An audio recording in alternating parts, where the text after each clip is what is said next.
Thereupon a man, from Bani Island, called Thabit bin al-Arqam took the banner and called upon the Muslims to choose a leader.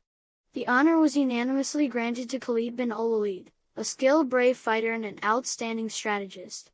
It was reported by al-Bukhari that he used 9 swords that broke while he was relentlessly and courageously fighting the enemies of Islam. He, however, realizing the grave situation the Muslims were in, began to follow a different course of the encounter, revealing the super strategy maker that Khalid was rightly called. He reshuffled the right and left flanks of the Muslim army and introduced forward a division from the rear in order to cast fear into the hearts of the Byzantines by deluding them that fresh reinforcements had arrived. The Muslims engaged with the enemies in sporadic skirmishes but gradually and judiciously retreated in a fully organized and well-planned withdrawal. The Byzantines, seeing this new strategy, believed that they were being entrapped and drawn into the heart of the desert. They stopped the pursuit, and consequently, the Muslims managed to retreat back to Medina with the slightest loss. Fath al-Bari 7 513, 514, Zad al-Ma'ad 2 156. The Muslims sustained 12 martyrs, whereas the number of casualties among the Byzantines was unknown, although the details of the battle point clearly to a large number. Even though the battle did not satisfy the Muslims' objective, namely avenging al-Harith's murder, it resulted in a far-ranging impact and attached to the Muslims a great reputation on the battlefields. The Byzantine Empire, at that time, was a power to be reckoned with, and mere thinking of antagonizing it used to mean self-annihilation, let alone a 3,000-soldier army going into the fight against 200,000 soldiers far better equipped and lavishly furnished with all luxurious conveniences. The battle was a real miracle, proving that the Muslims were something exceptional not then familiar. Moreover, it gave evidence that Allah backed them and their prophet, Muhammad, was really Allah's messenger. In the light of these new strategic changes, the archenemies among the desert Bedouins began to reconcile themselves with the new uprising faith, and several recalcitrant tribes like Banu Sulaim, Ashia, Ghatfan, Jubayn, Fazara and others came to profess Islam out of their own sweet free will. Mu'tah battle, after all, constituted the forerunner of the blood encounter to take place with the Byzantines subsequently. It pointed markedly to a new epoch of the Islamic conquest of the Byzantine Empire and other remote countries, to follow at a later stage. A Salazal campaign. A Salasil is a spot situated 10 days' walk north of Medina. The Muslims are said to have encamped in a place with a well of water called Salsal, hence the terminology. A Salis. In view of the alliance between the Arabian tribes on the borders of Syria and the Byzantines, the Prophet, PBUH, deemed it of top urgency to carry out a wisely planned maneuver that might bring about a state of rapport with those Bedouins, and would at the same time detach them from the Byzantines. For the implementation of this plan, he chose Amr bin Alas, whose paternal grandmother came from Bali, a tribe dwelling in that area. This motive in mind, combined with provocative military movements by Bani Qutayba, precipitated this preemptive strike which started in Jamada at-Thaniya. Amr bin Alas was awarded a white flag with a black banner to go with it. He set out at the head of 300 emigrants and helpers assisted by a cavalry of 30 men and was recommended to seek help from Bali, Andhra and Bakan tribes. He used to march at night and lurk during the day.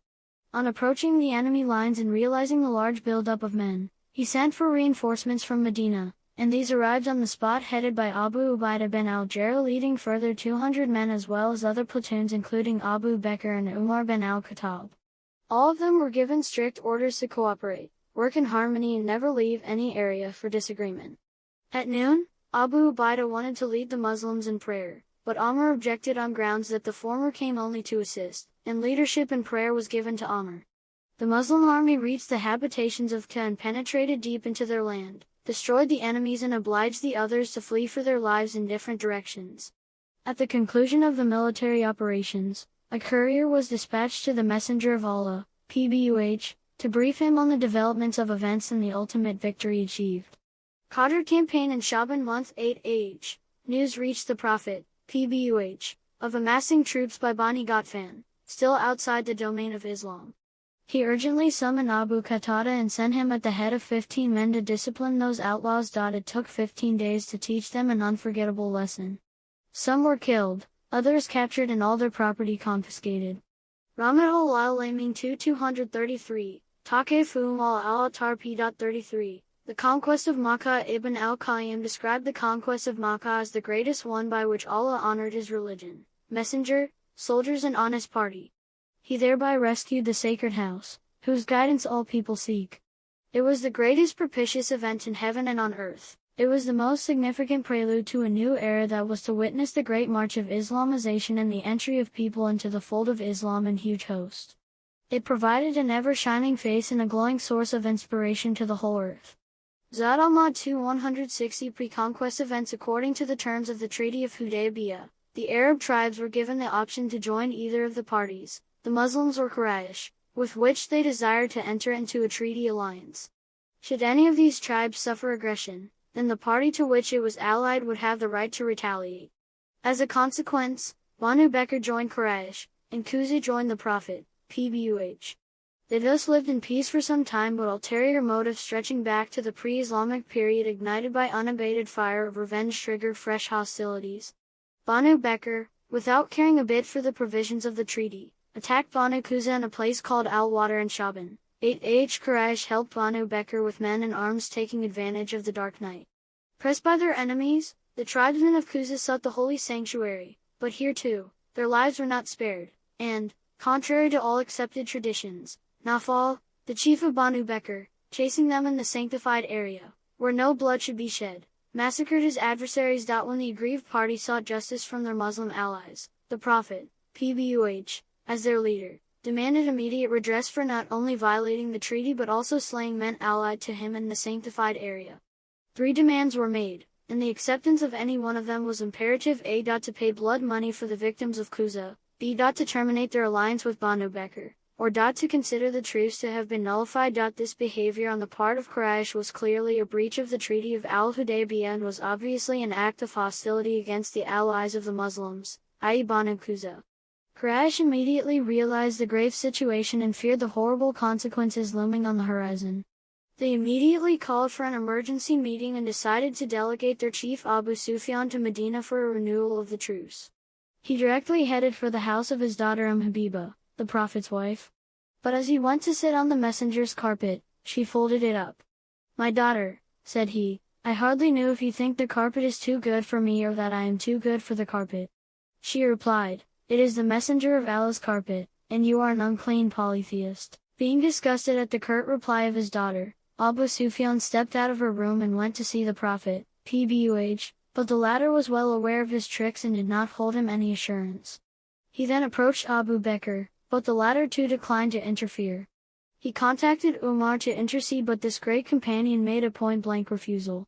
At last, he saw Ali bin Abi Talib and began begging him in the most humble words, cunningly alluding to the prospects of mastery over all the Arabs if he were to intercede for the renewal of the treaty. Ali also briefly regretted his inability to do anything for him. Abu Sufyan turned his steps back to Makkah in a state of bitter disappointment and utter horror. There he submitted a report of his meeting with his daughter, Abu Bekr, Umar and Ali's reactions in the meaningful silence of the Prophet. The Meccans were dismayed but did not expect imminent danger. Preparations for the attack on Makkah, and the Prophet's attempt at imposing a news blackout on the authority of At-Tabari, the messenger of Allah, PBUH, asked Aisha, his spouse 3 days prior to receiving news relating to breaching of the covenant, to make preparations peculiar to marching out for war. Abu Bekr, meanwhile, came in and asked Aisha, what the matter was, showing surprise at the preparations being made, as it was not, as he said, the usual time for war. She replied that she had no idea. On the morning of the 3rd day, Amr bin Salim al-Khuzai arrived in the company of 40 horsemen to brief the Prophet, PBUH, on the plight of his people and seek the Muslims' help for retaliation. The people of Medina then got to know that Quraysh had breached the covenant. Budai followed Amr, and then Abu Sufyan, and the news was unequivocally confirmed.